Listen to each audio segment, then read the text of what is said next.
நாம இன்னைக்கு நம்ம பார்க்க போற ஒரு எந்த ஒரு விஷயத்தை பத்தி நம்ம இன்னைக்கு இன்னைக்கு ஷேர் பண்ண போறது அப்படின்னா, தானி வர்தானி மகாதானி அப்படிங்கிற அந்த வார்த்தை வந்து முரளியில கேட்டிருக்கோம். அது ஹிந்தி வார்த்தை. தானி அப்படின்னா தானம் செய்பவர் அப்படின்னு அர்த்தம். வரதானி அப்படின்னா வரங்களை தானம் செய்பவர் அப்படின்னு அர்த்தம். மகாதானி அப்படின்னா அதுவே உங்களுக்கு புரிஞ்சாச்சு. பெரியதிலும் உயர்ந்திலும் உயர்ந்த தானி, அவ்வளவுதான். இப்போ இதுல நம்ம வரதானி மகாதானி அப்படின்னு சொல்லும் பொழுது வரங்கள்னா என்ன? பிளெஸிங்ஸ். இப்ப கடவுளுக்கு முன்னாடி போய் இறைவா எனக்கு இந்த ஒரு செல்வத்தை கொடு, எனக்கு இதை கொடு அப்படின்னு அவங்க ஒரு சில கேட்பாங்க, ஆசீர்வாதங்கள் கேட்பாங்க. இப்போ பெரியவர்களுடைய காலில் விழும் பொழுதும் லௌகிக்கத்துல என்ன பழக்கம்? அவங்க வந்து ஆயுஷ்மான் பவ, நீடூழி வாழ்க அப்படின்னு அவங்க ஒரு ஆசீர்வாதம் கொடுக்கறாங்க. அப்போ ஆசீர்வாதம் அப்படின்னா ஆசீர்வாதத்தை வழங்குதல், வரதானியாக நம்ம ஆகுதல் அப்படின்னா என்ன அர்த்தம்னா, மற்றவங்களுக்கு நம்ம பிளெஸிங்ஸ் கொடுக்கறது, மற்றவங்களுக்கு நம்ம வரங்களை கொடுக்கறது. தட் மீன்ஸ் அவங்களுக்கு எது வேணுமோ அதை நம்ம கொடுக்கறது. அதுதான் பிளெஸிங்ஸ். வரதானியாக நம்ம ஆகிறது, பெஸ்டோவர் ஆஃப் பிளெஸிங்ஸ். இப்போ மகாதானி அப்படிங்கும் பொழுது எவ்ரி மொமெண்ட் வந்து தானம் செய்துகிட்டே இருப்பது. அதாவது நம்முடைய எண்ணங்கள் மூலமாக தானம் செய்வது, நம்ம வார்த்தைகள் மூலமாக தானம் செய்வது, நம்முடைய ஒவ்வொரு செயல் மூலமாக நம்ம தானம் செய்யறது. இதைத்தான் மகாதானம், அதை செய்பவருக்கு பெயர் மகாதானி அப்படின்னு சொல்றோம். பாபா நமக்கு அடிக்கடி அவ்யக்த முரளியில சொன்னது நம்ம எல்லாருமே கேட்டிருக்கோம். என்னன்னா, உங்கள் மனம் மூலமாக, அதாவது உங்க எண்ணங்கள் மூலமாக பிறருக்கு சக்தியை தானமாக கொடுங்கள். உங்களுடைய வார்த்தைகள் மூலமாக ஞானத்தை தானமாக கொடுங்கள். உங்களுடைய ஒவ்வொரு செயல் மூலமாக எல்லோருக்குமே தந்தையினுடைய அறிமுகத்தை நம்ம கொடுக்கணுமா? நம்ம சக்தியை கொடுக்கணும், நம்ம குணங்களை கொடுக்கணும், தந்தையினுடைய ஞானத்தை கொடுக்கணும், அவருடைய அறிமுகத்தை கொடுக்கணும். சோ அப்ப பாருங்க, நம்முடைய தாட்ஸ், வேர்ட்ஸ் அண்ட் ஆக்ஷன்ஸ் எல்லாத்துலயுமே நாம வழங்குபவராகவே இருக்கும் பொழுதுதான் நமக்கு பெயர் என்ன? மகாதானி அப்படின்னு நம்ம வந்து சொல்றோம். நம்ம மகாதானியா நம்ம இருக்கணும் அப்படின்னா நாம குணவான்களாக நம்ம வந்து மாறணும். பாபா ஒரு முரளியில சொல்லியிருக்காரு, நீங்க குணவான்களாக நீங்க மாறணும், நீங்க தூய்மையான ஆத்மாவா நீங்க ஆகணும். அதுதான் வந்து நீங்க செய்யற ஒரு பெரிய ஒரு தானம் அப்படின்னு. சில நேரங்கள்ல நம்ம வாயில வந்து மத்தவங்களுக்கு டீச் பண்ண முடியாது. இப்ப நீங்க வந்து உதாரணத்துக்கு நீங்க எங்க கர்ம யோகியா இருங்க அப்படின்னு நீங்க வாயில சொன்னா யாருக்காவது புரியுமா? புரியாது. நீங்க வந்து ஈஸி யோகிஸா இருங்க, சகஜ யோகியா இருங்க அப்படின்னு சொன்னா புரியுமா? புரியாது. நாம அதை நம்ம வாழ்ந்து நம்ம வந்து காண்பிக்கணும். நம்ம வாழ்ந்து காண்பிக்கும் பொழுது மற்றவர்கள் தெரிந்து கொள்கிறார்கள். அதனால குணங்களை நம்ம வந்து வாழ்ந்துதான் நம்ம வந்து காண்பிச்சு மற்றவர்களுக்கு நம்ம தானம் பண்ணணும். நம்முடைய லைஃப் நம்ம வந்து பார்க்கும்போது நம்ம எந்த மாதிரி ஒரு லைஃப் நம்ம லீட் பண்றோம். இவங்க வந்து எவ்வளவு ஒரு அமைதியா அவங்க வந்து டீல் பண்றாங்க இந்த விஷயத்த, அவங்க எவ்வளவு ஒரு பொறுமையா வந்து இருக்காங்க, இந்த வலியையும் அவங்க வந்து சகித்து கொண்டு அவங்க வந்து இருக்காங்க. எப்படி இந்த மாதிரியான சுபாவ சம்ஸ்காரங்களுடைய மனிதர்களோட இருந்தாலும் அவங்க எப்படி டென்ஷன் ஆகாம அவங்க வந்து இருக்காங்க. இப்படின்னு இதெல்லாம் வந்து பார்க்கும் பொழுது நம்முடைய வாழ்க்கையே அவர்களுக்கு ஒரு பாடம் ஆகுது. அப்ப நம்ம வந்து ஒரு தானம் பண்றோம், அந்த பாடத்தை தானம் பண்றோம், வாழ்க்கை பாடத்தை நம்ம வந்து கொடுக்கிறோம். சோ அவங்க அதை வந்து எடுத்துக்கொள்கிறார்கள். அப்போ ஒருத்தர் வந்து உண்மையே மனசுல இருக்கிறது அப்படியே அவங்க ஓப்பனா அவங்க வந்து உண்மையே அவங்க வந்து பேசுறாங்க அப்படிங்கும் போது அவர்களோடு இருப்பவர்கள் என்ன ஆகுவாங்க அப்படின்னா, அவர்களும் அதே போலவே மனசுக்குள்ள இருக்கிறதையே வெளிப்படுத்துறவங்களா மாறிடுவாங்க. இப்போ அந்த குணம் வந்து சொரூபமாக இருக்கும் பொழுது, அந்த குணத்தின் சொரூபமா இருக்கும் பொழுது அந்த குணம் இன்னொருத்தருக்கு தானமா போய் சேருது. இப்போ ஒண்ணும் வேண்டாம், ஒரு சின்ன ஒரு வெரி வெரி ஒரு சிம்பிள் உதாரணம். இப்ப நீங்க மௌன விரதம் இருக்கீங்கன்னு வைங்க. நீங்க மௌன விரதம் இருக்கும் பொழுது நீங்க பேச மாட்டீங்க. அப்போ எதிரில வர்றவங்க நீங்க மௌன விரதம் உங்க வீட்டுல இருக்கிறவங்களுக்கு சொல்லியிருப்பீங்க நீங்க மௌன விரதத்துல இருக்கீங்கன்னு. அப்ப சில பேர் என்ன பண்ணுவாங்க, நீங்க மௌன விரதத்துல இருக்கீங்கன்னு உங்க பக்கத்துல வந்தோடனே அவங்களும் இப்படி இப்படி ஆக்ஷன் பண்ணுவாங்க. அவங்க மௌன விரதத்துல இல்ல, நீங்க மௌனமா இருக்கனால அவங்களும் இப்படியாவது ஆக்ஷன் பண்ணுவாங்க. சோ உங்களுடைய அந்த மௌன சொரூபம், உங்களுடைய அந்த ஒரு சாந்த சொரூபம் இன்னொருத்தர் வாயும் அடைச்சிடுது, அவங்களையும் சைகை பண்ண வச்சிடுது. அவங்களுக்குள்ளேயும் அந்த சாந்தம் அந்த அமைதிங்கிறது வந்துடுது. அப்போ இப்படி குணத்தை தானம் பண்றவங்க தான், அதாவது தன்னுடைய வாழ்க்கை மூலமா, தன்னுடைய பேச்சு நடவடிக்கை மூலமா, தன்னுடைய பர்சனாலிட்டி மூலமா இந்த மாதிரி குணங்களை தானம் பண்றவங்க தான் மகாதானி. இப்ப நாம எல்லாருமே இப்போ தானம் கொடுப்பவர்களா நம்ம அவசியம் நம்ம எல்லாருமே இப்ப ஆகணும். ஈச் அண்ட் எவ்ரி பாபாஸ் child should become a donor, that is a bestower. எப்படி சொன்னாலும் சரி, நம்ம வந்து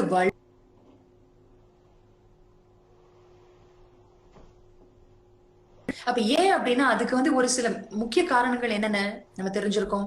நம்மளுடைய அப்பா வந்து வள்ளல், அவரோட குழந்தைங்க நாம, அதனால நாமளும் மாஸ்டர் வள்ளல். வள்ளலாகி எல்லாருக்கும் நம்ம அப்பா கிட்டே இருந்து நமக்கு என்ன கிடைச்சிட்டு இருக்கோ அதை நம்ம எல்லாருக்கும் கருவியா இருந்து கொடுக்கணும். ஆகவே நாம இப்போ வள்ளலா நம்ம மாறியே ஆகணும். இரண்டாவது, நம்ம என்னவா ஆக போறோம், நம்ம தேவதாவா நம்ம வந்து ஆக போறோம். சோ அப்ப தேவதைகளுடைய சித்திரங்கள் இன்றைய காலம் வரைக்கும் அந்த சித்திரங்கள் விக்கிரகங்கள் எப்பொழுதுமே வழங்கக்கூடிய அந்த கரங்கள் தான் காண்பிக்கப்பட்டிருக்கு. அப்ப தேவதா அப்படின்னாலே ஹிந்தியில தேனா, அதாவது கொடுப்பது, கொடுக்கக்கூடியவர்கள், the one who gives. அப்ப நம்மளுடைய ஃபியூச்சர் ஃபார்மும் வந்து என்ன அப்படின்னா தேவதா. அப்போ நம்ம கண்டிப்பா கொடுத்துதான் ஆகணும். டெய்டினா யாரு, மத்தவங்களுக்கு வழங்கக்கூடியவங்க. அப்போ நம்ம இப்ப வள்ளலா ஆக வேண்டிய அவசியம் இருக்கு. Because we are all world servants like our father. அதுக்கப்புறமா நாம இப்போ ஓகே பிராமண ஆத்மா, ஆனா கூடவே பாபா நமக்கு என்ன சொல்லுவாரு அப்படின்னா, you all have to become farishta, angel. And also Baba mentions this wonderful beautiful word karma yogi angel அப்படின்னு சொல்லுவாரு. சோ நீங்க கர்ம யோகாவும் பண்ணிட்டு இருக்கீங்க, தட் மீன்ஸ் நீங்க பாபா நினைவுல எல்லா வேலைகளையும் செய்துட்டு இருக்கீங்க, அதே நேரத்துல நீங்க ஏஞ்சலிக் ஸ்டேஜ்ல இருக்கீங்க. அப்ப ஏஞ்சல் நம்ம வந்து ஃபரிஷ்தா அப்படிங்கும் போது, ஃபரிஷ்தாக்கள் என்ன பண்ணுவாங்க, என்ன காண்பிக்கப்பட்டிருக்கு ஏஞ்சல்ஸ் பத்தி, அவங்க பறந்து வந்து எல்லாருக்கும் ஹெல்ப் பண்ணுவாங்க. ஏஞ்சல்ஸ் எங்கேயாவது போய் யாசிப்பாங்களா, பிச்சை எடுப்பாங்களா? இல்ல, ஆல்வேஸ் கிவிங் தான். அப்ப பாருங்க, நம்மளோட இன்னொரு ஒரு ஃபார்ம் என்ன, ஏஞ்சலிக் ஃபார்ம், ஃபரிஷ்தா. அப்ப ஃபரிஷ்தா ரூபத்திலையும் நாம எல்லாருக்கும் நம்ம வழங்கி கொண்டேதான் நம்ம இருக்கணும். சோ ஆகவே நம்ம ஏன் வந்து இப்ப நம்ம எல்லாருமே வள்ளலா நம்ம ஆகணும் அப்படிங்கறத நம்ம புரிஞ்சுக்கிட்டோம் இல்லையா? சரி, அடுத்தது நம்ம எதை நம்ம வந்து மத்தவங்களுக்கு தானமா கொடுக்கணும், எதை நம்ம கொடுக்கணும்? நமக்கு நல்லா தெரியும், நம்ம அன்லிமிட்டெட் ட்ரெஷர்ஸ் தான் நம்ம எல்லாருக்கும் நம்ம இப்ப கொடுக்கறோம். லிமிட்டடான பொருட்கள் அல்ல, அதாவது எல்லைக்குட்பட்ட வஸ்துக்களை அல்ல, எல்லைக்கு அப்பாற்பட்ட வஸ்துக்கள்னு சொல்லக்கூடிய எல்லைக்கு அப்பாற்பட்ட அந்த எல்லையற்ற பொக்கிஷங்களை நாம் மற்றவர்களுக்கு தானமாக கொடுக்க வேண்டும். ஏன்னா நமக்கு அப்பா கிட்டே இருந்து நமக்கு கிடைக்கிறது அதுதான். தந்தையிடம் இருந்து நமக்கு கிடைக்கக்கூடிய அந்த பொக்கிஷங்களை, எல்லையற்ற பொக்கிஷங்களை மத்தவங்களுக்கு நம்ம தானமா கொடுக்கணும். சரி, என்ன எல்லையற்ற பொக்கிஷங்கள்? அமைதி நமக்கு முதல்ல கிடைச்சிருக்கு, நம்முடைய சுய தர்மம்னு நம்ம தெரிஞ்சுக்கிட்டோமே. அதுக்கப்புறமா நமக்கு ஞானம் கிடைச்சிருக்கு. ஃபர்ஸ்ட் நமக்கு பாபா கிட்ட இருந்து, நம்ம பாபா வீட்டுக்கு வந்தோடனே முதல்ல நம்ம கிடைக்கிறது ஞானம்னு சொல்றோம். ஆனா நம்ம ஃபர்ஸ்ட் வந்தோடனே நம்ம எக்ஸ்பீரியன்ஸ், நிறைய பேர் வந்து சொல்லுவாங்க அமைதி அனுபவம் பண்ணிருப்பாங்க, இல்லைன்னா அன்பு அனுபவம் பண்ணிருப்பாங்க, அதுக்கப்புறம் தான் ஞானமே கூட உள்ள இறங்கியிருக்கோம். சோ நம்ம தந்தை கிட்ட இருந்து நமக்கு கிடைச்ச அந்த பொக்கிஷங்கள் என்ன? அமைதி, அன்பு, ஞானம், மகிழ்ச்சி. காலத்துல பார்த்தா கண்டிப்பா உங்களுக்குள்ள ஒரு ஆன்மீக முதிர்ச்சி உங்களுக்கு வந்திருக்கும், வராம இருக்காது. ஆன்மீக முதிர்ச்சி அப்படின்னா என்ன? Spiritual maturity. நல்ல ஒரு ஸ்டெபிலைஸ் ஆயிருக்கும் மனசு, நல்ல ஸ்ட்ராங் ஆயிருப்பீங்க, மென்டலி நீங்க வந்து ஸ்ட்ராங் ஆயிருப்பீங்க. சோ அப்ப என்ன அர்த்தம்? உங்களுக்குள்ள ஞானமும் சக்தியும் நல்ல நிரம்பி இருக்குன்னு அர்த்தம். அப்ப இதுதானே பொக்கிஷங்கள், நமக்கு தந்தையிடம் இருந்து கிடைச்ச பொக்கிஷங்கள். இந்த பொக்கிஷங்களை தான் நம்ம மத்தவங்களுக்கு தானமா கொடுக்கணும். ஏன்னா இது வந்து அன்லிமிட்டெட் பொக்கிஷம்னு நம்ம வந்து ஏன் சொல்றோம் அப்படின்னா, அதை நம்ம வந்து எப்பவுமே கொடுத்துக்கிட்டே இருக்கலாம், எந்த நேரத்திலயும் கூட கொடுக்கலாம். இது பிளஸ் நம்ம கிட்ட இருந்து யாருமே திருடிட்டும் போக முடியாது, கொள்ளையடிச்சுட்டு போக முடியாது. அதாவது நமக்கு காலி ஆகாது அப்படிங்கறதுதான் ஒரு விஷயம். அப்போ நம்ம வந்து அந்த மாதிரியான ஒரு அன்லிமிட்டெட் பொக்கிஷம் என்கிட்ட இருக்கு அப்படிங்கறத ஒவ்வொருத்தருமே உணர்ந்திருக்கிறீர்களா? நாம தானம் செய்யறத பத்தி இப்ப நம்ம பாத்துக்கிட்டு இருக்கோம். ஆனா முதல்ல நமக்குள்ள அந்த ஸ்டாக் இருக்கு அப்படிங்கறத ஒவ்வொருத்தருமே உணர்ந்திருக்கிறீர்களா? அதுதான் ரொம்ப ரொம்ப முக்கியம். சோ நம்ம பாபா என்ன சொல்றாரு, நீங்க பலவீனமான ஆத்மாக்களுக்கு நீங்க பலத்தை கொடுங்க, அவங்களுக்கு நீங்க அனுபவத்தை கொடுங்கன்னு சொன்னாரு. இன்னைக்கு வந்த ஒரு கருத்துல சொன்னாரு, அனுபவத்தை கொடுங்க. வெறும் வார்த்தைகளால ஞானம் சொல்வது மட்டுமல்ல, அனுபவத்தை கொடுங்க. ஒரு வயசான பாட்டி, எனக்கு ஒரு 20 இயர்ஸ்க்கு முன்னாடி ஒரு சகோதரி சொன்ன ஒரு அனுபவம். சென்டர்ல 2 சிஸ்டர்ஸ், ஒரு வயசான பாட்டி. அப்ப அந்த 2 சிஸ்டர்ஸும் ஏதோ ஒரு சேவையா ஒரு எக்ஸிபிஷன் வெளியில நடக்குது, அதுக்காக போயிட்டாங்க. சென்டர்ல அந்த பாட்டி மட்டும் இருந்தாங்க. அப்போ ஒரு பிசினஸ்மேன் கோர்ஸுக்காக வந்திருக்காரு. வந்த உடனே அந்த பாட்டி அம்மா சொல்லியிருக்காங்க, அந்த சிஸ்டர்ஸ் எல்லாம் வெளியில சர்வீஸ்க்கு போயிருக்காங்க, நீங்க நாளைக்கு வாங்க, உங்களுக்கு கோர்ஸ் ஸ்டார்ட் பண்ணுவாங்க.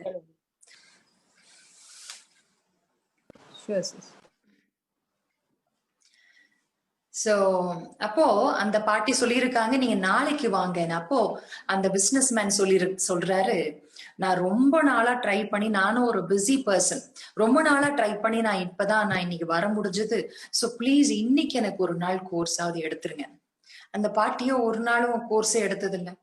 அப்போ இவ்வளவு ஆர்வமா இந்த ஆத்மா வந்திருக்கேன்னு, சரி வாங்க உட்காருங்க அப்படின்னு உட்கார வச்சுட்டு, நீங்க யார் தெரியுமா அப்படின்னு கேட்டாங்க.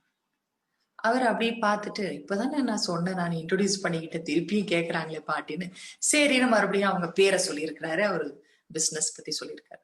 இல்ல, நீங்கள் ஒரு ஆத்மா, புருவ மத்தியில அப்படியே ஒரு ஒளி நட்சத்திரமா இருக்கீங்க, நானும் ஒரு ஆத்மா நீங்களும் ஒரு ஆத்மான்னு அப்படியே சாந்தமாயிட்டாங்க அவங்க. சாந்த் சுரூப் ஆத்மா நீங்க, நானும் ஒரு சாந்த் சுரூப் ஆத்மா அப்படின்னு அப்படியே அமைதி சுரூபத்துல அந்த பாட்டி அப்படியே ஒரு ஃபியூ செகண்ட்ஸ் நிலைச்சிட்டாங்க. அதுக்கப்புறம், உங்களுடைய தந்தை யார்? பரமாத்மா. எல்லாருக்கும் தந்தை பரமாத்மா. அவர் எப்பேற்பட்டவர்? அவர் அமைதி கடல் அப்படின்னு அவங்க அப்படியே அமைதியில போயிட்டாங்க. அப்புறம் கொஞ்ச நேரம் கழிச்சு, அவரு அன்புல நிறைஞ்சவர், அவர் அன்பு கடல்னு சொல்லி பாட்டி அப்படியே பாபாவுடைய அன்பை நினைச்சு உருகி போய் அப்படியே உட்கார்ந்துட்டாங்க ஃபியூ செகண்ட்ஸ். இப்படி ஒவ்வொரு கடல், அன்பு கடல், ஆனந்த கடல், ஒவ்வொன்னா சொல்லி சொல்லி பாட்டி அப்படியே அதுல மூழ்கி போயிட்டாங்க. முடிஞ்சது 1 மணி நேரம் கோர்ஸ். ஆனா எதிரில இருந்த ஆத்மா அவ்வளவு அனுபவத்தை எடுத்துட்டாரு. ஏன்?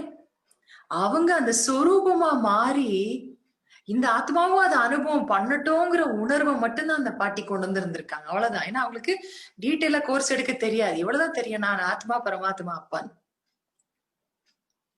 அடுத்த நாளே அவர் வந்து என்னவோ அவருடைய கமிட்மெண்ட்ஸ் எல்லாத்தையும் அட்ஜஸ்ட் பண்ணிட்டு, தொடர்ந்து அவர் வரவே முடியாது, ஒரு நாள் தான் சொன்னவர், தொடர்ந்து வந்து கோர்ஸ் எடுத்து, பிறகு அவருடைய மகள்களும் வந்து கோர்ஸ் எடுத்து, அவங்க எல்லாம் இப்ப பெரிய பெரிய ஜோன்ல சப் ஜோன் இன்சார்ஜ் இப்படி இருக்காங்க இந்தியால. சோ பாருங்க, அதாவது அனுபவம் செய்ய வைக்கிறது, அனுபவத்தை நம்ம தானமா கொடுக்கறது கூட ஒரு தானம் தான். பாபா சொல்றாரு, நீங்க அவங்களுக்கு அனுபவத்தை கொடுங்க. ஞானத்தை நம்ம கொடுக்கிறோம், அனுபவத்தை நம்ம அதன் கூடவே நம்ம கொடுக்கணும். அப்போ எப்படி நம்ம கொடுக்க முடியும்னா, நாம அந்த சொரூபமாய் இருந்து தந்தை நினைவுல இருந்து நம்ம கருவியாய் இருந்து கொடுக்கும் பொழுதுதான் அது தானமாக அவங்களுக்கு போய் ரீச் ஆகுமே. கம்ப்ளீட்டா முழுமையா போய் ரீச் ஆகும் அனுபவத்தோடு. அதனால பெரிய ஒரு தானம். போன சண்டேல கூட பாபா இன்னொரு விஷயம் என்ன சொல்லியிருந்தாருன்னா, நீங்க தூய்மையும் நீங்க தானமா கொடுங்க. தட் இஸ் ஆல்சோ ஒரு கிரேட் டொனேஷன், பெரிய தானம். தானும் தூய்மையாக இருந்து மற்றவர்களுக்கும் அந்த தூய்மைக்கான வழியை நம்ம கொடுத்தல், அது ஒரு பெரிய ஒரு புண்ணிய செயல் அப்படின்னும் பாபா சொல்றாரு. சக்தி இல்லாதவங்களுக்கு அந்த சக்தியை நீங்க கொடுக்குறீங்க. உங்களுடைய மனசின் மூலமா நீங்க அந்த அந்த ஒரு பவர்ஃபுல் தாட் வைப்ரேஷன்ஸ் மூலமா நீங்க மத்தவங்களுக்கு தானம் கொடுக்குறீங்க. நம்ம ஒரு நல்ல ஒரு எண்ணங்களோட நம்ம உட்கார்ந்துருந்தோம் அப்படின்னா நம்ம வாய் பேசவே வேண்டாம். நம்மள பார்த்த உடனே, நம்ம கண்களை பார்த்த உடனேயே, இல்ல நம்ம முகத்தை பார்த்த உடனே அவங்க சொல்லுவாங்க, ரொம்ப ரிலாக்ஸ்டா இருக்கு, உங்களை பார்த்த உடனே எனக்கு ஒரு ஆறுதல் கிடைச்சது. எப்படி அது? இதுவும் ஸ்தூலமான கண்ணு. இந்த கண்ணு என்ன பண்ணும்? அது வெறும் ஸ்தூலமான ஒரு ஒரு உறுப்பு தான். நம்முடைய உள் உணர்வு, நாம அந்த சாந்த் ஸ்வரூப் ஸ்திதியில நம்ம நிலைச்சிருக்கும் பொழுது அந்த வைப்ரேஷன்ஸ், அதுதான் விருத்திசே வைப்ரேஷன். விருத்தினா உள் உணர்வு. அந்த உள் உணர்வுல இருந்து அந்த வைப்ரேஷன்ஸ் பரவுது. எதிரில இருக்கிற சோல், அந்த ஆத்மாவுக்கு கேட்ச் பண்றாங்க அவங்க. அப்படிதான் என்ன, நாம நம்முடைய தாட் வைப்ரேஷன்ஸ் மூலமா மத்தவங்களுக்கு நம்ம தானம் நம்ம கொடுக்கிறோம். சரி, நம்ம உலகத்திற்கே நன்மை செய்யக்கூடியவங்க, நம்ம எண்ணங்கள் மூலமாக நம்ம கொடுக்கணும், நம்ம வார்த்தைகள் மூலமா கொடுக்கணும், நம்ம நடந்துக்கிற விதத்தின் மூலமா நம்ம குணஸ்வரூபமா இருந்து கொடுக்கணும். இப்படி நமக்கு ஜென்ரலா நம்ம தெரிஞ்சுக்கிட்டோம். இப்போ பிராக்டிக்கலா நம்ம எப்படி நம்ம கொடுக்கறது, அத கொஞ்சம் நம்ம சிந்திச்சு பார்க்கணும். பிராக்டிக்கலா நான் எப்படி வரதானியா மகாதானியா நான் இருக்கிறது. ஃபார் எக்ஸாம்பிள், யாரோ ஒரு பையன் எக்ஸாம்ல ஃபெயில் ஆயிட்டான், இல்ல ஏதாவது பிசினஸ்ல ஃபெயிலியர், ஏதோ ஒரு லாஸ், ஏதோ ஒரு ஃபெயில் ஆகிட்டாங்க ஏதோ ஒரு விஷயத்துல. அப்போ அந்த மாதிரி இருக்கிறவங்களுக்கு நீங்க என்ன தானமாக கொடுப்பீங்க? ஃபெயில் ஆயிட்டான், ரொம்ப பெரிய எக்ஸாம், அவ்வளோ அவன் படிச்சு முயற்சி பண்ணியிருந்தான், ஃபெயில் ஆயிட்டான். ஏதோ ஒரு தொழில இன்வெஸ்ட் பண்ணியிருந்தாரு, அது போயிடுச்சு, இழந்துட்டாரு. சோ ஃபெயிலியரோட ஒருத்தவங்க உங்க முன்னால உட்கார்ந்துருக்காங்க. அப்போ அந்த ஆத்மாவுக்கு நீங்க எதை தானமாக கொடுப்பீர்கள்? ஏன்னா அவங்க அந்த ஃபெயிலியர்ல, அந்த ஒரு ஃபெயில் ஆனதுனால அவங்க எந்த மாதிரியான ஒரு மனோநிலையில் இருப்பாங்கன்னு உங்களுக்கு தெரியும். ஒரு விதமான ஒரு துக்கமும், ஒரு உள்ளுக்குள்ள சில பேருக்கு கோபமும் கலந்த ஒரு ஒரு உணர்வு அது. அப்போ அந்த மாதிரி இருக்கிறவங்களுக்கு நாம மகாதானியா இருந்து நாம என்ன தானம் செய்யணும்? இந்த 3 விஷயம் யோசிச்சு பாருங்க. ஞானம், குணம், சக்தி. எதை முதல்ல நீங்க கொடுப்பீங்க? அதாவது நம்ம மகாதானியா நம்ம ஆகணும் அப்படின்னா அதுக்கு முதல்ல நமக்கு முக்கியமான ஒரு தேவை என்ன தெரியுங்களா? பரக்னே கி சக்தின்னு ஹிந்தியில சொல்லுவாங்க. Discrimination power. அதாவது பகுத்தறியும் சக்தி எனக்கு வேணும். யாருக்கு நான் எதை வழங்கணும்? பாத்திரம் அறிந்து பிச்சையிடு அப்படின்னு ஒரு பழமொழி இருக்கு இல்லையா? அப்போ அவர்களுக்கு என்ன தேவைன்னு அறிந்தால்தான் அவர்களுக்கு நீங்க என்ன கொடுக்கணுமோ அதை கொடுக்க முடியும். ஒருத்தருக்கு ரொம்ப தாகமா இருக்கு, ரொம்ப நேரமா தண்ணிக்காக அலையறாரு காட்டுக்குள்ள ஏதோ. அப்போ அவருக்கு போய் நீங்க 36 வகையான உணவு விருந்து கொடுத்தா திருப்தி ஆகுமா? அவருக்கு முதல்ல தண்ணி கொடுக்கணும். சோ அவருக்கு அதுதான் ஃபர்ஸ்ட் ப்ரையாரிட்டி. அந்த யாருக்கு எது தேவையோ அதை நம்ம கொடுக்கணும். அந்த பகுத்தறியும் சக்தி வேணும். நம்ம வள்ளலாக மாறணும், மகாதானியா நம்ம ஆகணும் அப்படின்னா அதற்கு முக்கியமான தேவை இந்த பகுத்தறியும் சக்தி. அப்ப நம்ம இப்போ ரீசெண்டா ஒரு ஒரு சின்ன ஒரு சிம்பிளான ஒரு உதாரணம் தான் எனக்கு ஒரு பாடமா அமைஞ்சது. அப்ப நம்ம பரிவாரத்தை சேர்ந்த ஒரு ஆத்மா, அவங்க பலவிதமான ஒரு கஷ்டத்துல அந்த ஆத்மா இருக்கு. உடல் ஒரு நல்ல சேவாதாரி ஆத்மா, எந்த நேரத்துக்கும் எவர் ரெடி சேவாதாரி.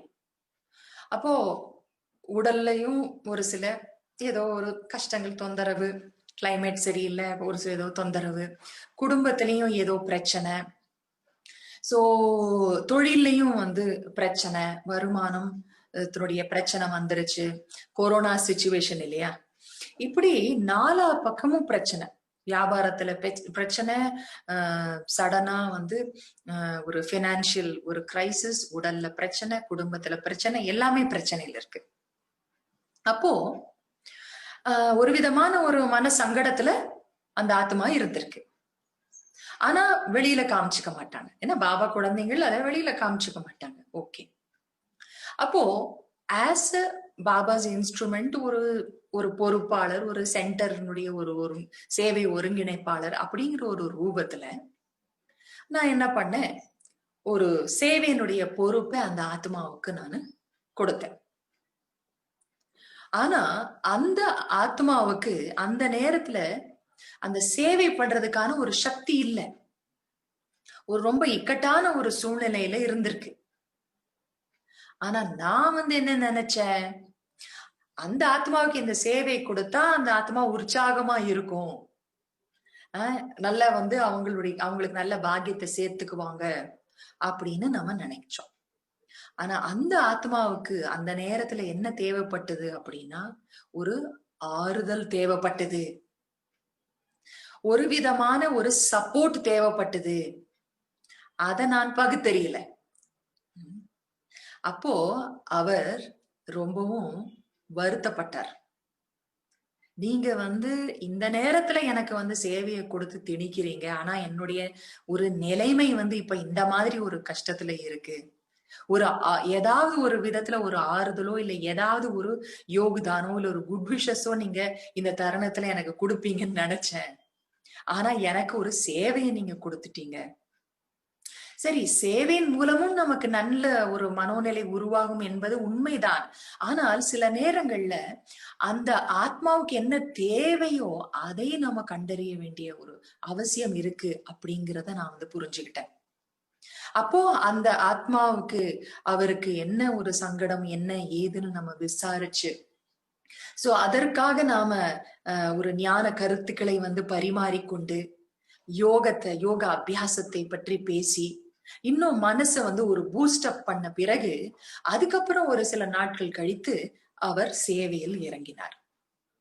இப்போ பாபா கூட முரளியில அடிக்கடி என்ன சொல்லியிருக்காருன்னா, ஒருத்தங்க பலவீனமா இருந்தாங்க அப்படின்னா முதல்ல அவர்களுக்கு ஒரு தைரியத்தையும் ஒரு பலத்தையும் கொடுங்க, அப்புறமா அவங்களுக்கு அறிவுரை கொடுங்க. எவ்வளவு தடவை முரளியில நம்ம கேட்டிருக்கோம். அப்ப நாம மகாதானி வள்ளலா இருக்கணும், எல்லாருக்கும் கொடுக்கணும் என்ன கொடுக்கணும் தெரியும், அமைதியை கொடுக்கணும், சக்தி கொடுக்கணும். ஆனா எப்படி கொடுக்கணும்னு நம்ம தெரிஞ்சு வச்சுக்கணும். நம்ம எப்படி வழங்குவதுன்னு அந்த ப்ராசஸ் தெரியாத காரணத்தினால வெறும் நம்ம மகாதானி வர்தானின்னு டைட்டில் மட்டும் நம்ம மாட்டிக்கிறோம். ஆனா அதனுடைய சொரூபமாக அதுவாக நம்ம ஆகாம நம்ம போயிடுறோம் சில நேரங்கள்ல. அப்போ அதனால தனக்கோ இல்ல மற்றவர்களுக்கோ ஒரு திருப்தி இருக்கிறது இல்ல. அதனால ஹவு டு பிகம் எ பெஸ்டோவர் அப்படிங்கறதா அந்த ஹவு, எவ்வாறுங்கிறது தான் நம்ம ஒவ்வொரு விஷயத்திலயுமே நம்ம தெரிஞ்சுக்கணும். எந்த ஞானத்தினுடைய கருத்து எடுத்துக்கிட்டாலும் சரி, நீங்க என்ன வாட் அப்படிங்கறது எல்லாருக்குமே தெரியும். ஆனா ஹவு அப்படிங்கறனுடைய ஒரு ஆழத்துலதான் நம்ம ஒவ்வொரு விஷயத்திலயும் போகணும். அப்ப எப்படி நம்ம வள்ளலா இருக்கிறது, முதல்ல பகுத்தறியும் தன்மை வேணும். நம்ம கண்டிப்பா நம்மளால புரிஞ்சுக்க முடியும். இயற்கையாவே இயல்பாகவே மனிதர்களுக்குள்ள அந்த புரிந்துணர்வும் தன்மை இருக்கு. நமக்கு இந்த தெய்வீக புத்தி கிடைச்சதுனால, இந்த ஞானம் நமக்கு கிடைச்சதுனால பாபா நமக்கு சாக்கார முரளில அவ்வக்த முரளில எவ்வளவு டீட்டெயில்டா நமக்கு புரிய வச்சுக்கிட்டே இருக்காரு. அப்போ ஒரு ஆத்மா ஒரு சங்கடத்துல, ஏதோ ஒரு விதமான ஒரு ஃப்ரஸ்ட்ரேஷன்ல, ஏதோ ஒரு நிலையில இருக்கு அப்படின்னா நம்மால அதை புரிஞ்சுக்க முடியும். இந்த தருணத்துல இந்த ஆத்மாவுக்கு என்ன தேவை, அததான் ஃபர்ஸ்ட் கொடுக்கணும். அப்போ ஓகே, ஃபெயில் ஆயிட்டாரு அந்த தம்பி, அவர் எக்ஸாம்ல ஃபெயில் ஆகி மனசொடைஞ்சு போய் உட்கார்ந்து இருக்காரு. அப்போ நம்ம ஃபர்ஸ்ட் கொடுக்க வேண்டியது என்ன அப்படின்னா, அந்த ஆத்மாவுக்கு சக்தி கொடுக்கணும். நம்ம அங்க ஞானத்தை கொடுக்க கூடாது. எல்லாம் சரியாயிடும் அடுத்த பரீட்சையில நீ இதெல்லாம் என்னன்னா அட்வைஸ் அந்த நேரத்துல ஒன்னும் வேலை பண்ணாது. சோ நான் வள்ளலா இருந்து மகாதானியா இருந்து நான் இந்த நேரத்துல என்ன கொடுக்கணும் அப்படின்னா, ஃபர்ஸ்ட் அண்ட் ஃபார்மோஸ்ட் திங், நாம அவர்களை புரிந்து கொள்ளுதல். வள்ளலான மகாதானியான ஆத்மாக்கள் கிட்ட தேவையான முக்கியமான குணமே அண்டர்ஸ்டாண்டிங் தான். அவர்களுடைய வலியை நாம் புரிந்து கொள்ள வேண்டும், அவர்களுடைய நிலைமையை நாம் புரிந்து கொள்ள வேண்டும். ஃபர்ஸ்ட் நம்ம எப்படி how to give power to that soul, அந்த மாதிரி ஃபெயிலியர்ல இருக்கக்கூடிய ஆத்மாவுக்கு சக்தியை எவ்வாறு வழங்குவீர்கள்? முதலில் புரிந்து கொள்ளுங்கள். இரண்டாவது எம்பத்தைஸ் பண்ணுங்க. அப்படின்னா எம்பத்தைஸ் பண்றதுன்னா என்ன? அவர்களுக்கு எந்த மாதிரியான ஒரு சங்கடம், வலி, அந்த சம்பவத்தினால அந்த நிகழ்வுனால என்ன ஒரு வலி இருக்குங்கிறத நீங்க உணரணும். தனக்கு வந்தா எப்படி இருக்கும் அப்படிங்கறத ஜஸ்ட் புரிஞ்சுக்கிறதுக்காக, நாம உட்கார்ந்து அதை வருத்தப்பட்டு துக்கப்படுறதுக்காக இல்ல, புரிந்து கொள்றோம். எம்பத்தைஸ்கிறது அதுதான். அந்த ஒரு வித பரிவு நம்ம காட்டுறோம். சோ புரிந்து கொள்ளணும், எம்பத்தைஸ் பண்ணணும், அவங்க வலி என்னங்கிறத நம்ம தெரிந்து கொள்கிறோம். அதுக்கப்புறமா அன்பாக அவர்களுடைய புலம்பல், அவர்கள் என்ன கூறுகிறார்களோ அதை காது கொடுத்து லிசன் பண்ணணும். கேளுங்க, நீங்க அன்போடு நீங்க கேளுங்க. இப்படி நீங்க செய்தீங்கன்னா என்ன ஆகும்? அவங்க மனசுக்கு எப்படி ஃபீல் ஆகும்? கொஞ்சம் யோசிச்சு பாருங்க. உங்களுக்கே ஒரு மனசு ஒரு வருத்தத்துல இருக்கும், பக்கத்துல ஒருத்தங்க நீ ஏன் இப்படி பண்ணியிருந்தா சரியா இருந்திருக்கும்ல, கொஞ்சம் நல்லா படிச்சிருந்தா உனக்கு மாறி வந்திருக்கும் அப்படின்னு சொல்றதுக்கு பதிலா உட்கார்ந்து பொறுமையா உங்க புலம்பெல்லாம் கேட்டு எம்பத்தைஸ் பண்ணி அப்படி உட்கார்ந்து இருந்தா உங்களுக்கு எப்படி ஃபீல் ஆகும்? அவ்வளோ ஒரு விதமான மனசுக்கு ஒரு ஓய்வு கிடைக்கும். தட் மீன்ஸ் நீங்க அந்த மாதிரி அவர்களை புரிந்து நீங்க உணர்ந்து நீங்க லிசன் பண்ணும் போது லவ்விங்கா, you are giving that peace to that soul, love to that soul. அன்பை கொடுக்குறீங்க அவங்களுக்கு, ஒரு ஆத்மார்த்தமான ஒரு அன்பை அவங்களுக்கு நீங்க வழங்குறீங்க. இது தானம் தானே? அன்பை நீங்க தானமா கொடுக்குறீங்க தானே? அன்பு கொடுத்தா அவங்களுக்குள்ள ஒரு பலம் கிடைச்சிடும். அன்பை விட ஒரு கிரேட்டஸ்ட் பவர் என்ன இருக்கு? யோசிச்சு பாருங்க. அப்போ பவர் கிடைச்சிடுது. சோ பவர்னா இங்க ஒண்ணும் கரண்ட் மாதிரி சுருன்னு அப்படி நம்ம திருஷ்டி கொடுத்து அப்படியே என்னவோ நம்ம அங்க எங்கிட்ட இருந்து என்னமோ ஒண்ணு பாயுது அவங்களுக்கு. இது மாதிரி இல்ல. பிராக்டிக்கலா நம்ம அதை எப்படி கொடுக்கிறோம்? நம்ம சுருன்னு பாயுறதுங்கிறதுனா என்ன? நம்மளுடைய லவ்விங் தாட்ஸ், நம்மளுடைய அன்பான அந்த ஒரு எண்ணம், அவர்கள் நீங்க புரிஞ்சு கொண்டாதான் அந்த அன்பே வரும். அன்பு இருந்தாதான் புரிதலும் வரும். மேலும் அவர்களுடைய குறைகளை ஓவர்லுக் பண்ணி, அவர்களுடைய பலவீனங்களை ஓவர்லுக் பண்ணி அந்த ஒரு அன்பை மட்டுமே நம்ம அந்த நேரத்துல வெளிப்படுத்துறோம். அப்போ அந்த ஆத்மாவுக்கு பலம் கிடைக்கும், ஒரு பவர் கிடைச்சிரும். அதுக்கப்புறமா தான் you give gyan. First you give that power through love and then you donate gyan. First donation, அதாவது அந்த சூழ்நிலைக்கு அந்த ஆத்மாவுக்கு முதல்ல பவர் தேவை. அப்ப இப்போ இன்னொரு ஒரு உதாரணத்திற்கு, யாருக்காவது ஒரு ரிலேஷன்ஷிப் ப்ராப்ளம் இருக்கு, ஏதோ சண்டை, கணவன் மனைவிக்குள்ள சண்டை, இல்ல பேரண்ட்ஸ் சில்ட்ரனுக்குள்ள சண்டை, இந்த மாதிரி ஒரு ப்ராப்ளம். சோ அந்த நேரத்துல நீங்க எதை தானமா கொடுப்பீங்க? ஏன்னா நம்ம மகாதானி, ஒவ்வொரு நேரமும் பிறருக்கு வழங்கி கொண்டே இருக்கிறோம். எதை வழங்கி கொண்டே இருக்கிறோம்? ஞானம், குணம், சக்தி. இது மூணையும் நம்ம வழங்கி கொண்டே இருக்கிறோம். இது நமக்கு நல்லா புரிஞ்சுது. சரி, இந்த சிச்சுவேஷன்ல ரிலேஷன்ஷிப் ப்ராப்ளம் வரும் பொழுது மற்றவர்கள் இல்ல உங்ககிட்ட ரிலேஷன்ஷிப் ப்ராப்ளத்தோட வந்திருக்காங்க, இல்ல உங்க வீட்டுல 2 பேரும் சண்டை போட்டுக்கிட்டு இருக்காங்க, இல்ல அந்த மாதிரி எந்த ஒரு ஒரு ப்ராப்ளம் ரிலேஷன்ஷிப்ஸ்ல வரும் பொழுது ஃபர்ஸ்ட் என்ன செய்வீங்க? முதல்ல எதை கொடுப்பீங்க? நீங்க முதல்ல ஞானத்தை கொடுப்பீங்களா, குணத்தை கொடுப்பீங்களா, சக்தியை கொடுப்பீங்களா? அப்ப ரிலேஷன்ஷிப் ப்ராப்ளம் வரும்பொழுது சில நேரங்கள்ல நீங்க ஞானத்தை நீங்க முதல்ல தர வேண்டியது கூட வரலாம். எப்படி? ஒரு சில உங்களுடைய சஜஷன்ஸ் மூலமாக. சரி, அவங்க இப்படி சொல்றாங்க, இவங்க இப்படி சொல்றாங்க, கொஞ்சம் இவங்களுடைய கருத்தை நீங்க நினைச்சு பாருங்க, இவங்க சொல்ற கருத்தை நீங்க நினைச்சு பாருங்க, இப்படின்னு இது வந்து ஞானத்தை through words, you give suggestions. ஒரு நல்ல அறிவு, நல் வழியை காண்பிக்கிறீங்க. அப்ப இந்த இடத்துல வந்து first you are using gyan with love. குணம் அதோட இணைஞ்சிடுது. அதுக்கப்புறமா தான் நீங்க வந்து பவர் கொடுப்பீங்க. எப்படி பவர் கொடுப்பீங்க? இந்த டைம்ல நீங்க அமைதியா உட்கார்ந்து உங்களுடைய குட் விஷஸ் மூலமா அவங்களுக்கு வந்து தாட் வைப்ரேஷன்ஸ் மூலமா அந்த சோல்ஸுக்கு, கான்ஃபிளிக்ட்ல இருக்கிற சோல்ஸுக்கு, சச்சரவுல இருக்கிற ஆத்மாக்களுக்கு நீங்க உங்களுடைய குட் விஷஸ்ங்கிற வைப்ரேஷன்ஸ் மூலமா பவர் நீங்க கொடுக்கணும். சோ அந்த மாதிரி எக்ஸாம்ல ஃபெயில் ஆனவருக்கு முதல்ல என்ன பண்ணுவீங்க? முதல்ல அன்பை முதல்ல கொடுப்பீங்க, பலப்படுத்துவீங்க, அதுக்கப்புறமா நீங்க ஞானத்தை கொடுப்பீங்க. என்னைக்குமே ஒரு பவர் அப்படிங்கிறது வந்து என்னன்னு பார்த்தா, பவர் கொடுக்கறதுனா என்னங்கிறத நல்ல தெளிவா எல்லாரும் நம்ம தெரிஞ்சுக்கணும். வெறும் நம்ம வந்து அப்படியே நம்ம உட்கார்ந்து நம்ம ஆத்மா அப்படின்னு நினைச்சிட்டு பாபாவோட நான் கனெக்ட் ஆகியிருக்கேன், அதுக்கப்புறம் என்கிட்ட இருந்து அந்த ஒளி கிரணங்கள் அவங்களுக்கு போகுது அப்படின்னு நம்ம நினைக்கிறது மட்டும் அல்ல. அது வந்து த்ரூ தாட்ஸ் நீங்க வந்து கொடுக்குறீங்க.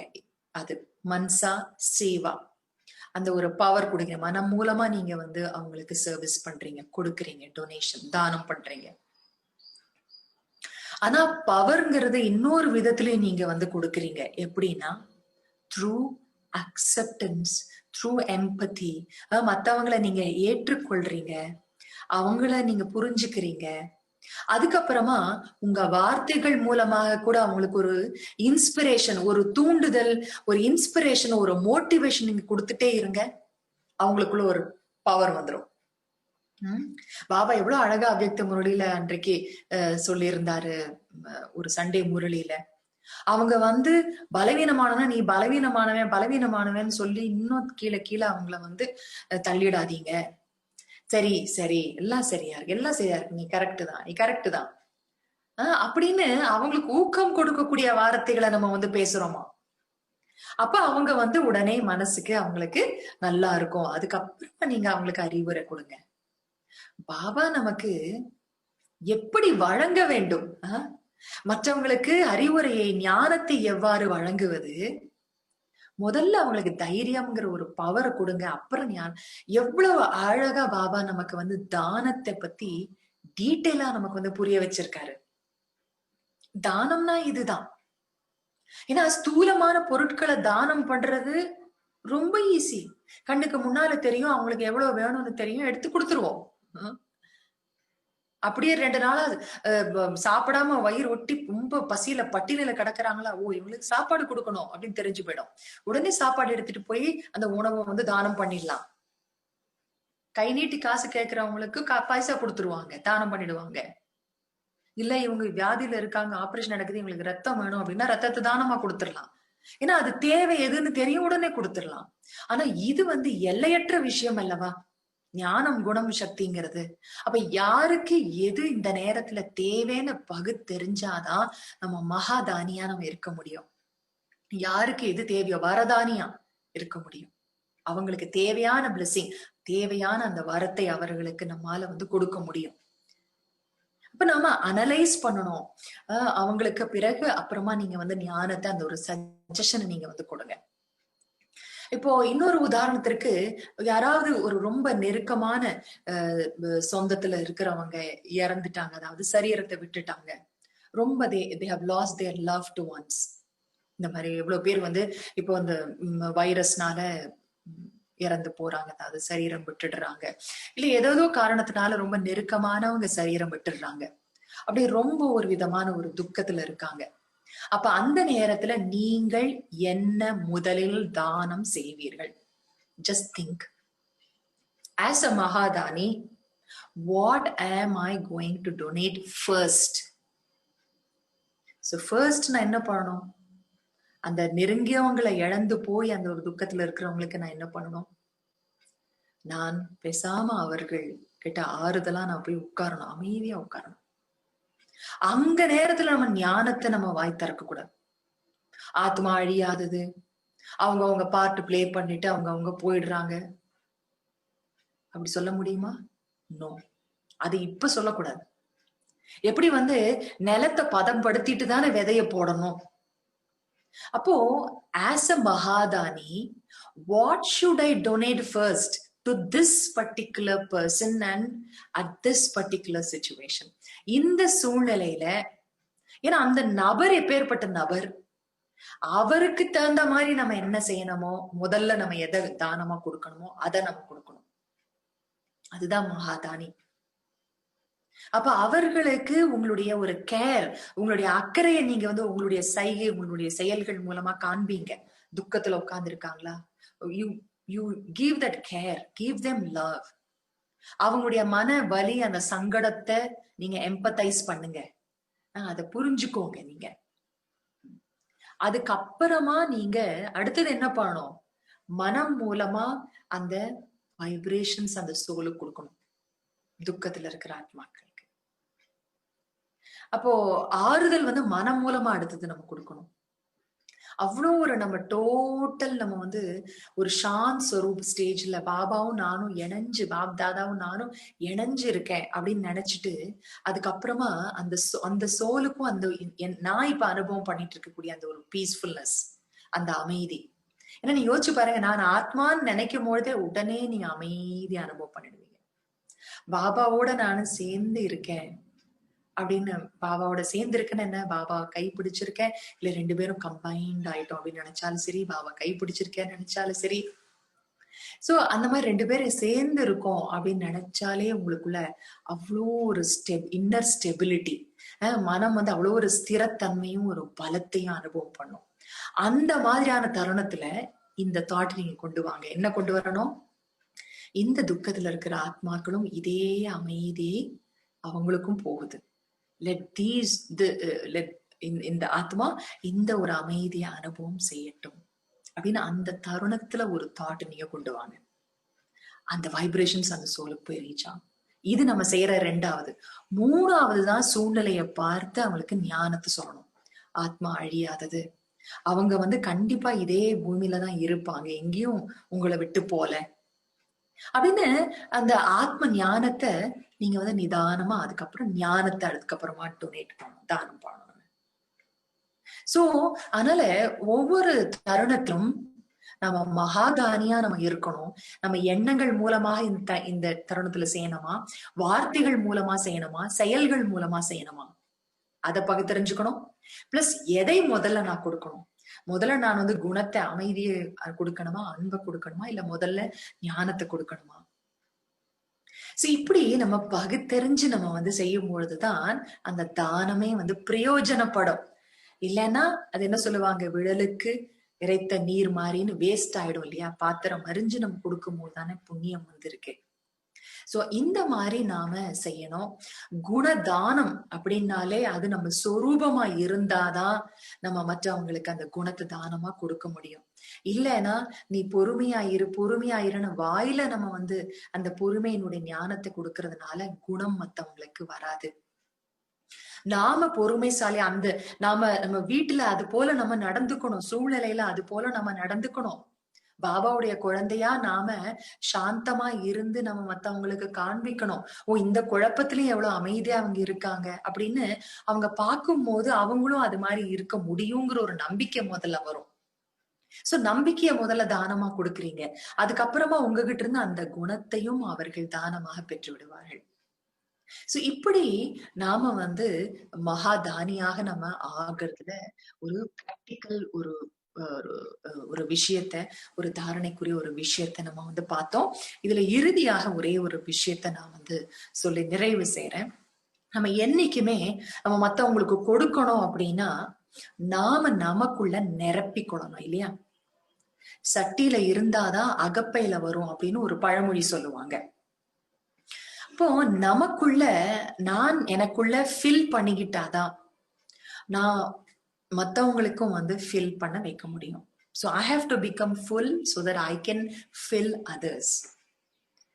இப்ப நாமளே நம்ம இப்ப நான் வந்து வள்ளலா ஆகணும், மகா தானியா எல்லாருக்கும் நான் வந்து அன்பையும் சக்தியையும் நான் தானமா வழங்கணும் அப்படின்னா எனக்குள்ள அந்த ஸ்டாக் வந்து நான் ஃபுல் பண்ணணும். சோ அதுக்கு நான் வந்து என்ன பண்றது அப்படிங்கும் பொழுது first and foremost thing self love. தன் மேல ஒரு அன்பு, தன் மேல கருணை என்பது காட்ட வேண்டும். மத்தவங்க மேல கருணை நம்ம வழங்கணும். வள்ளலாக இருக்கக்கூடியவர்கள் கருணை உள்ளம் கொண்டவர்கள், மத்தவங்களுக்கு கருணை உள்ளத்தோடு வழங்குவார்கள். ஆனா முதல்ல தன் மேல கருணை காட்டணும். தனக்குள்ள வந்து தன்னைத்தானே திட்டிக் கொள்ளாமல், தன்னைத்தானே பழித்துக் கொள்ளாமல், தன்னை சோர்வடைய செய்யாமல், தனக்குத்தானே ஊக்கத்தை கொடுத்து அப்படி செல்ஃப் லவ், செல்ஃப் கேர் முதல்ல பண்ணணும். தானியாக மகா தானியா நம்ம ஆகணும்னா நமக்குள்ள ஃபில் பண்ணணும், எம்பவரிங் த செல்ஃப். அதுக்கு ஃபர்ஸ்ட் வந்து செல்ஃப் கேர் ஒரு self love and mercy on self. அதுக்கப்புறமா நம்ம அடிக்கடி நம்ம ஞாபகப்படுத்தணும், நான் எப்பேற்பட்ட ஆத்மா. பாபா சொல்றல ஸ்வமான் அப்படின்னு, ஸ்வமானத்தை வந்து ஞாபகப்படுத்தி பார்க்கணும். அந்த ஸ்வமானத்தை ஞாபகப்படுத்துறது வந்து நமக்குள்ள இம்மிடியட்டா ஒரு பவர் வந்து வந்துடும். இப்ப நீங்க நிறைய தடவை நீங்களே கூட அனுபவம் பண்ணிருக்கலாம். உங்களுக்கு வந்து ஏதோ ஒரு பிரச்சனை வந்திருக்கும். ஆஸ் அ பாபாஸ் சில்ட்ரன் உங்களை தேடி இன்னொருத்தங்க ஏதோ பிரச்சனை எடுத்துட்டு வந்திருப்பாங்க. அதே மாதிரி சிமிலர் நீங்களே ஒரு விதமான ஒரு வருத்தத்துல இருப்பீங்க. ஏதோ ஒரு சரி, நம்ம வந்து துக்கத்துல போறது இல்ல பாபா குழந்தைகள், ஆனா சில நேரத்துல வருத்தம் வருதுன்னு வைங்க, நீங்களே அதே மாதிரி ஒரு சிமிலர் பிரச்சனைய கஷ்டப்பட்டு டீல் பண்ணிட்டு இருப்பீங்க. சோ அந்த நேரத்துல இன்னொருத்தர் வந்து ஒரு பிரச்சனையை அதே மாதிரி சிமிலர் கொண்டு வராங்க. நீங்க பாபா குழந்தை, அதனால உங்ககிட்ட சொன்னா ஏதாவது ஒரு வழி கிடைக்கும். அப்ப நீங்க அவங்களுக்கு நீங்க வந்து சொல்றீங்க, வழிமுறை சொல்றீங்க. அப்ப மத்தவங்களுக்கு சொல்லும் பொழுது என்ன ஆகுதுன்னா உங்களுக்கும் அதே விடை வந்து கிடைச்சிடுது. இது மாதிரி நீங்க பல முறை அனுபவம் பண்ணிருக்கீங்க தானே? மற்றவர்களுக்கு நீங்க வந்து சொல்ல சொல்ல உங்களுக்கே அது வந்து சொன்ன மாதிரி ஃபீல் ஆகும், உங்களுக்குள்ள அது சரியாயிடும். அதனால சேவை செய்வதும் கூட செல்ஃப எம்பவர் பண்ணிக்கிறதுக்கான ஒரு அற்புதமான ஒரு டெக்னிக், ஒரு வழி. Empowering the self through service அப்படின்னு சொல்லலாம். ஒரு விதத்துல நம்ம கிட்ட இருந்தாதான் சேவா பண்ண முடியும், மத்தவங்களுக்கு கொடுக்க முடியுங்கிறது கரெக்ட். அதே நேரத்துல மத்தவங்களுக்கு கொடுக்க ஆரம்பிச்சீங்கன்னாலும் உங்களுக்குள்ள நிரம்புங்கிறதும் கரெக்ட் தான். ரெண்டுமே கூடவே வந்து நடக்கணும். எனக்குள்ள முறை நிரப்பிக்கிறேன் அப்புறம் நான் சேவையில போறேன் அப்படின்னும் வேண்டாம். ரெண்டுமே கூட நடக்கட்டும். தனக்குள்ள நிரப்புறதுக்கு என்ன செய்யணும்? Self love, self care. அதுக்கப்புறம் யோக், பாபா கிட்ட எவ்வளவு தூரம் நம்ம கனெக்ஷன் அப்பப்ப என்ன பண்ணிக்கணும், செக் பண்ணிக்கணும் கனெக்ஷனை. அது ஒண்ணு. அதுக்கப்புறமா முரளிய சிந்தனை பண்றது, சேர்னிங் பண்றது, இதெல்லாமே நமக்குள்ள ஃபில் ஆயிடும். ஞானம் நிரம்பணும்னா முரளிய நல்லா சிந்தனை பண்ணணும்.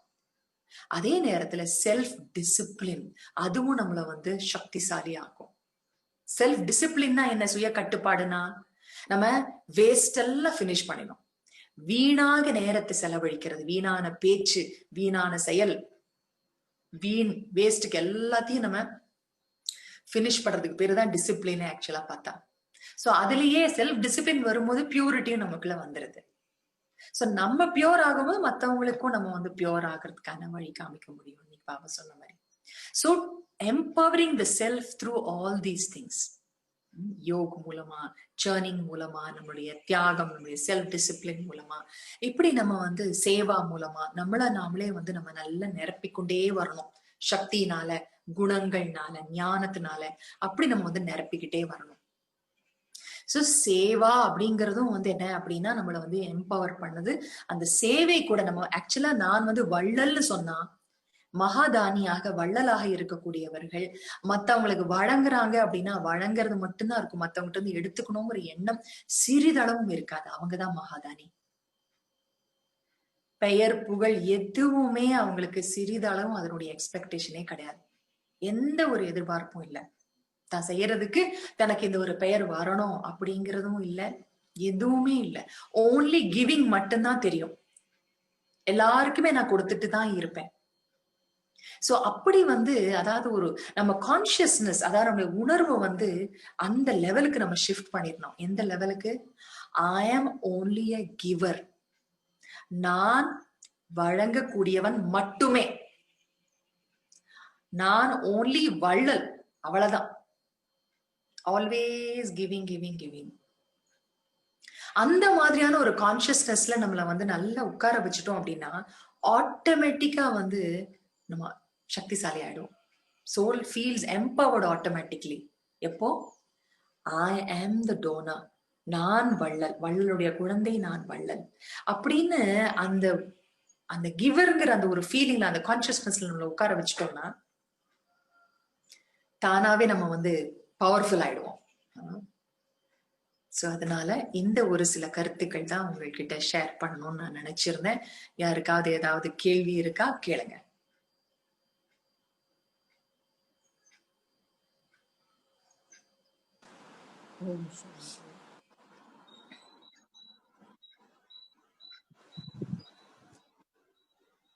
முழுமையாக கிளாஸ் கொடுத்துட்டீங்க சிஸ்டர். யாருக்கும் எந்த கேள்வி இல்லை போல இருக்கு. இல்ல கேட்டுட்டு இருந்தாங்க இல்லையா, யாராவது சாட் பாக்ஸ்ல டைப் பண்றதுனாலும் பண்ணுங்க, இல்ல அன்மியூட் பண்ணிட்டு கேட்கறதுனாலும் கேட்கலாம்.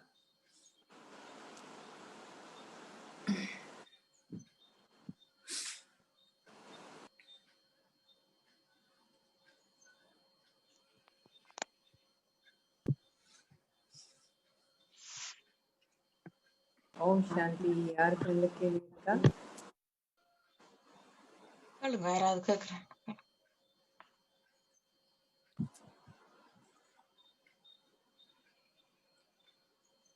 எல்லாரும் திருப்தி ஆயிட்டு.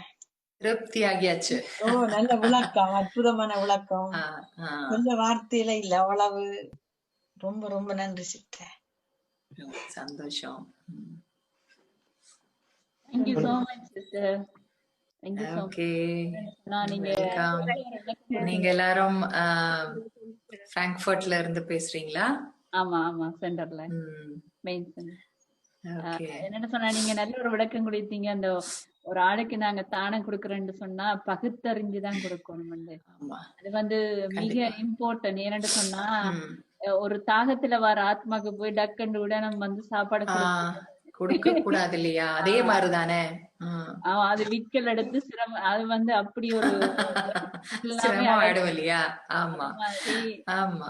சில பேர் என்ன செய்வாங்கன்னா, மாதர்கள் ஒரு உற்சாகத்துல தன்னுடைய வீட்டுல இருக்கக்கூடிய பசங்களுக்கு அவங்களும் பாபாவை தெரிஞ்சுக்கிட்டா எவ்வளவு நல்லா இருக்கும் அப்படின்னு போய் டைரக்டா ஞானத்தை தானம் பண்ண ஆரம்பிச்சிடுவாங்க.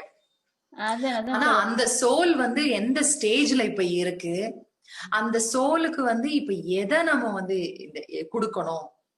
சோ அவங்களுக்கு ஞானத்தை டைரக்டா கொடுக்க கூடாது. அப்ப ஞானத்துல இருக்கக்கூடிய பாயிண்ட்ஸ் ரொம்ப சிம்பிளிஃபைடா அவங்களுக்கு சூழ்நிலைக்கு ஒரு கேள்வி என்னன்னு சொன்னா, அந்த யங்ஸ் இருக்குன்னு தான், யங்கஸ்ட் இப்ப ஸ்டேஜ்ல இருக்கிறவைக்கு சிலவடையில அந்த படிச்சு கொண்டு இருக்கிறவைக்கு கான்சென்ட்ரேஷன் பவர் சிலவிட குறைவா இருக்கு. அளவு அவைக்கு அந்த படிக்க நீங்க சொன்ன மாதிரி அந்த மோட்டிவேட் பண்ணத்தான் வேணும். இந்த டெஸ்ட்ல வரைக்கும் அந்த நேரம் அவைக்கு ஒரு பயம் வருது. அப்ப சில வழியில அந்த டிசிஷன் எடுக்க தெரியாம பெற்றோர்கள் என்ன செய்வினோம்னு சொன்னா, நீங்க இதைத்தான் நீங்க படிக்கணும்னு சொல்லி திணிப்பினோம். நீங்க இந்த சப்ஜெக்ட் தான் நீங்க எடுக்கணும்னு சொல்லி. அப்ப அதனால கொஞ்சம் அவைக்கு கஷ்டமா இருக்கும். அப்ப ஏன்னு சொன்னா ஃபாரினர்ஸ் வித்தியாசமா இருப்பினோம், பற்று இல்லாம இருக்கீங்க, டிசிஷன் நீங்களே எடுங்கோண்டு. ஏசியன் பக்கம் பாத்தீங்கன்னா கூடுதலா நான் எப்படி இருக்கிறேனோ அதே மாதிரி திணிப்பாங்க. இது பொதுவாகவே வெளிப்புறமான இது ஒரு விஷயம். இது திணிக்க கூடாது. அவங்கவுங்களுடைய ஆர்வத்துல அவங்கவுங்க குழந்தைகள் படிக்கட்டும் அப்படிங்கிறது ஒரு நல்ல ஒரு விஷயம்தான். அதே நேரத்துல இங்க நாம ஆஸ் பாபாஸ் சைல்ட் நாம அந்த மாதிரி பசங்களுக்கு நாம என்ன செய்யணும்னா, நாம எக்ஸ்ட்ராவா ஒரு சில ஹெல்ப் நம்ம வந்து பண்ணணும். ஒண்ணு, ஸ்தூலமா அவங்களுக்கு எதுல ஆர்வம் இருக்கோ அதுல படிக்கிறதுக்கான ஒரு ஊக்கத்தை நீங்க கொடுங்க, என்கரேஜ்மெண்ட் நீங்க கொடுங்க. ரெண்டாவது, இந்த காலத்து பசங்க ரொம்ப புத்திசாலிகளாவும் இருக்காங்க, அதே நேரத்துல ரொம்ப சீக்கிரமா வந்து டென்ஷன்லயும் ரொம்ப சீக்கிரம் வந்து அப்செட் ஆயிடுறாங்க. அந்த டாலரன்ஸ் பவர் வந்து உங்க காலம் மாதிரி இல்ல, வேற காலம் அந்த மாதிரி பழைய காலம் மாதிரி எல்லாம் இல்ல. சோ சோல்ஸ் இப்பெல்லாம் வந்து வீக்கா இருக்கு. சோ என்ன பண்ணணும் அப்படின்னா, உங்க சில்ட்ரனுக்கு நீங்க என்ன டொனேட் பண்ணுவீங்க அப்படின்னா, அவங்களுக்கு வந்து பவர் நீங்க வந்து டொனேட் பண்ணணும். எப்படி நீங்க வந்து டொனேட் பண்ணுவீங்கன்னா, அவங்களுக்குள்ள வந்து மனசு சாந்தம் அடைஞ்சாலே அவங்கனால அவங்க சூழ்நிலைகளை சந்திக்க முடியும். அவங்க எக்ஸாம சந்திக்கிறதா இருந்தாலும் சரி, இல்ல அவங்க என்ன பாடம் எடுத்து படிக்கிறது, ஹையர் ஸ்டடீஸ்க்கு